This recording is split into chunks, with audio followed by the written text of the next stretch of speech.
Hey everyone, welcome back to English Podcast for You. I'm Leo. And I'm Emma. If you're listening to us today while commuting, cleaning your room, or drinking your morning coffee, welcome. We're so glad you're here with us.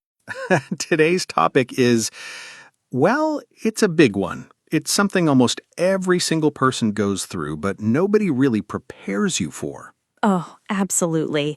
We're talking about that strange, terrifying gap between finishing college and suddenly standing at the edge of the real world. The real world. Man, I used to hate that phrase when I was 21. Right? Everyone keeps saying, just wait until you get into the real world, and you're sitting in your final semester thinking, come on, how hard can it actually be? And then, boom, graduation happens. You throw your cap in the air, you take photos with your family, you eat cake, and 3 days later you wake up in your bedroom staring at the ceiling thinking, college is over. Now what? That exact moment is so heavy. You go from having a daily routine, seeing your friends every single day, having clear goals, to suddenly facing total uncertainty. Exactly. You lose that safety net overnight. In college, your job is just to study and pass exams. The path is already drawn for you. But once you graduate, you hold the pen and the page is completely blank. It really is. And for a lot of people, especially our listeners who might be dealing with this in a new language or a new country, it feels completely overwhelming. Can we talk about job applications for a second? Because wow. Oh gosh, don't trigger my PTSD, Leo. No, seriously. When you first step into the job market, you're so full of hope, right? You open your laptop, you polish your resume, you dress up nice for a profile photo. And then you open LinkedIn or Indeed, search for an entry-level job, and read the requirements. Entry-level position requires 3 to 5 years of experience, a master's degree, and the ability to speak 3 languages while juggling. Exactly. Like, excuse me, it's called entry-level. That means I am trying to enter the door. How can I have 5 years of experience if nobody hires me to give me experience?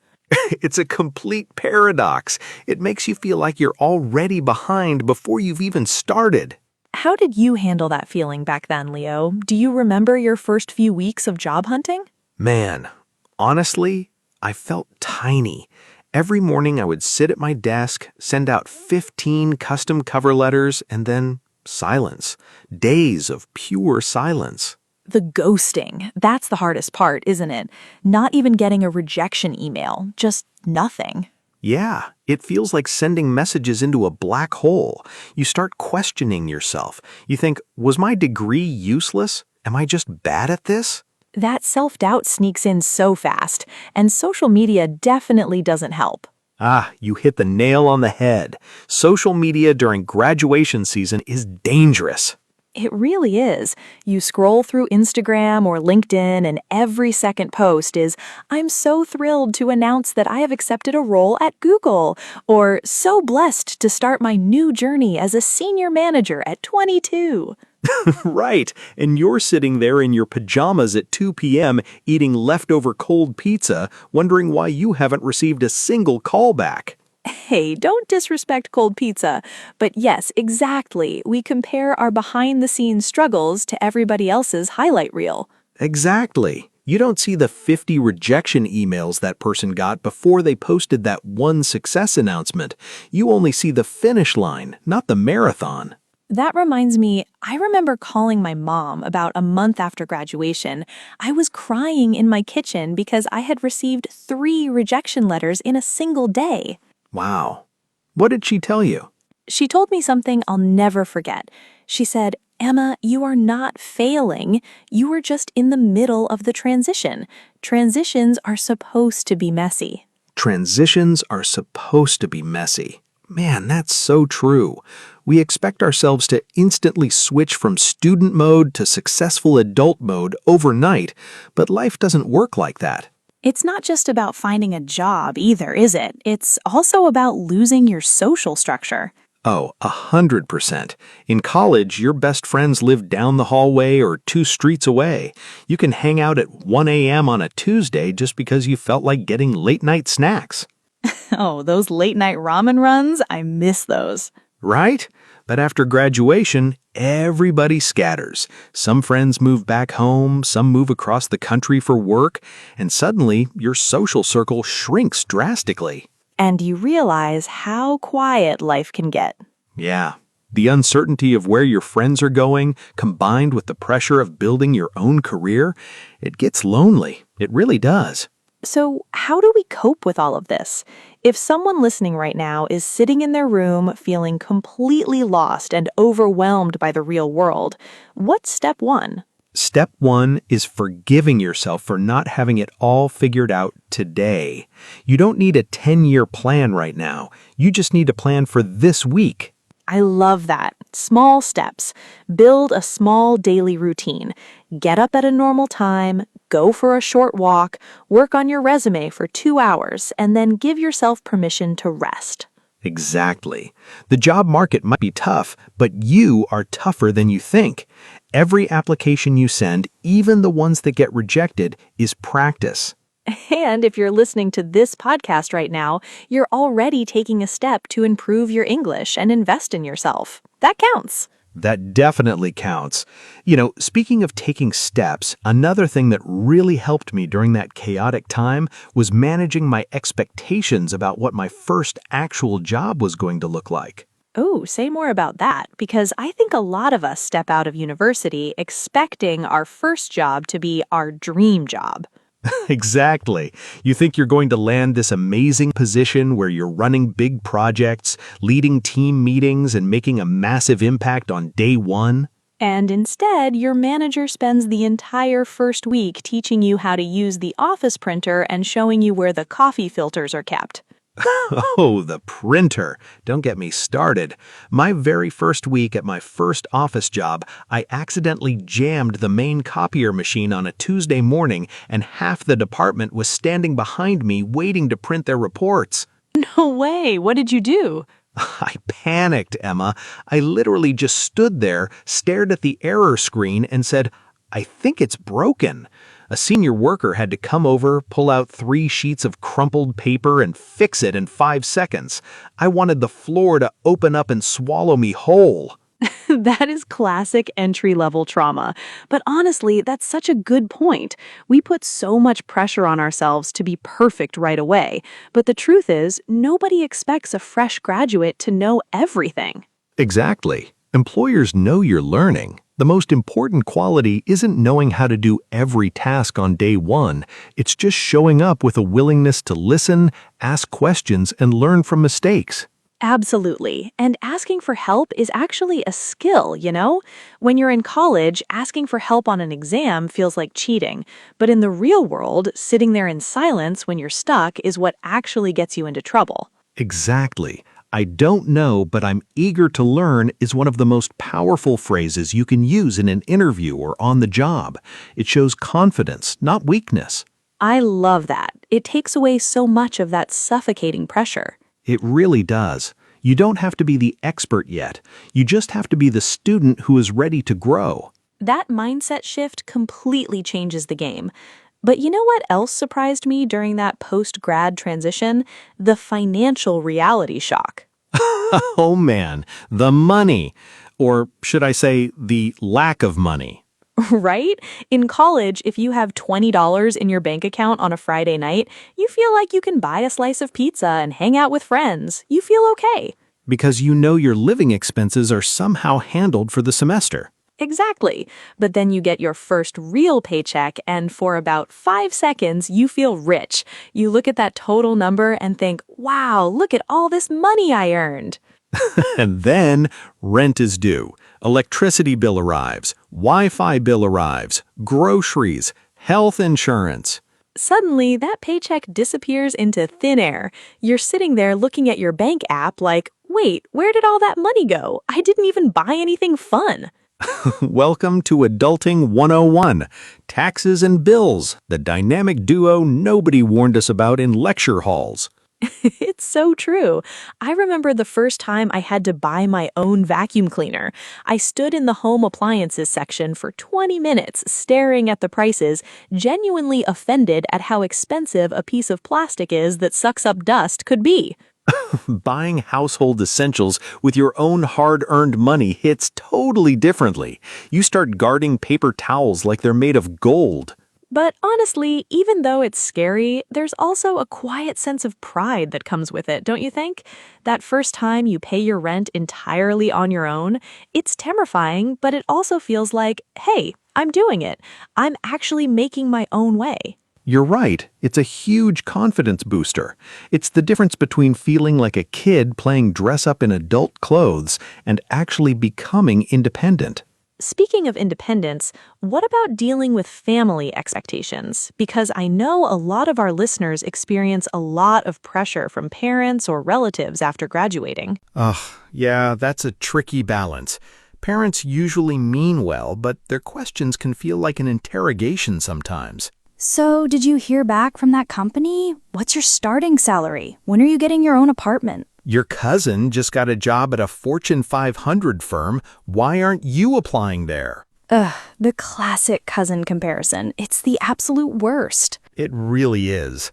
But what I had to realize, and what took me a long time to learn, is that our parents grew up in a completely different job market. That's a great point. How do you mean? Well, back when our parents graduated, you could literally walk into an office building, hand someone a physical piece of paper, shake the manager's hand, and get hired on the spot. Right. Or you stayed at the exact same company for 30 years straight. Exactly. They don't always understand that today, everything goes through automated online algorithms. Thousands of applicants apply for a single role, and response times take weeks or even months. So, when they ask questions constantly, it's usually not out of cruelty, it's usually out of anxiety for us. They just want to know we're going to be okay. Exactly. So instead of getting defensive, I started telling my parents, I'm working hard on it every day, and as soon as I have news, you'll be the first to know. Setting that gentle boundary helped lower my stress level so much. That is such a mature way to handle it. Setting boundaries with loved ones while still appreciating their care is a huge part of stepping into the real world. It really is. And you know, while we're talking about navigating all these challenges, we haven't even touched on the mental fatigue of it all, the burnout from constantly searching for opportunities. Ugh, the job search fatigue is so real. People don't talk enough about how exhausting it is to sit in front of a screen for 6 hours a day, tweaking your resume over and over again. It's a full-time job in itself, except you're not getting paid for it. Right, exactly. That's why taking actual breaks without feeling guilty is so critical. When you're unemployed or job hunting, any moment you spend relaxing feels like you're wasting time. Yes, that guilty conscience is vicious. You sit down to watch a movie or read a book, and this little voice in your head whispers, you should be customizing cover letters right now. And that voice ruins your rest completely. You end up not working properly, but not resting properly either. You're just trapped in this state of continuous stress. To break that cycle, I had to set actual working hours for my job search. I told myself I will work on applications from 9 a.m. to 2 p.m. After 2 p.m., my workday is officially done and I am allowed to enjoy my evening. Smart. That's brilliant, Leo. Creating artificial structure when you don't have an official workplace gives your brain permission to turn off. Otherwise, you just go crazy staring at your inbox waiting for notifications. Right. Hoping every email chime is an interview invitation, but it turns out to be just promotional spam from a clothing brand. Ugh, 50% off summer shoes. Thanks, but I need a salary first to buy those shoes. Exactly. Priority check. But honestly, speaking of priorities, let's talk about that awkward period when you're waiting for news and you decide to take a temporary or part-time job just to pay the bills. Oh, the survival job. That is such a real milestone.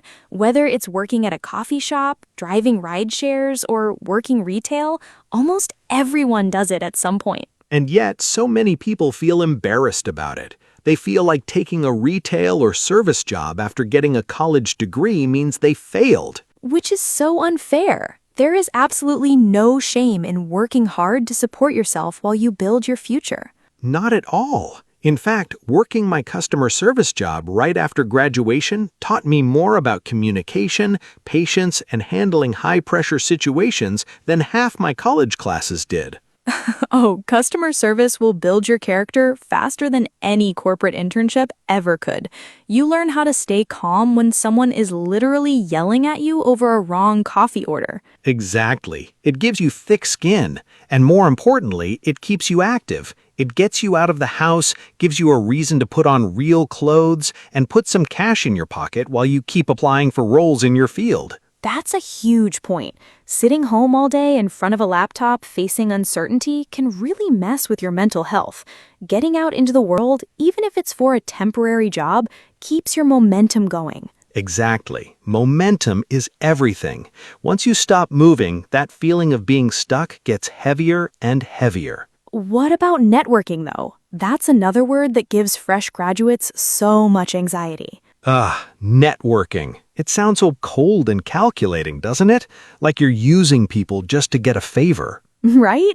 You picture yourself in a stiff suit, awkwardly handing out business cards to strangers in a crowded room while sweating through your shirt. That's the absolute worst nightmare.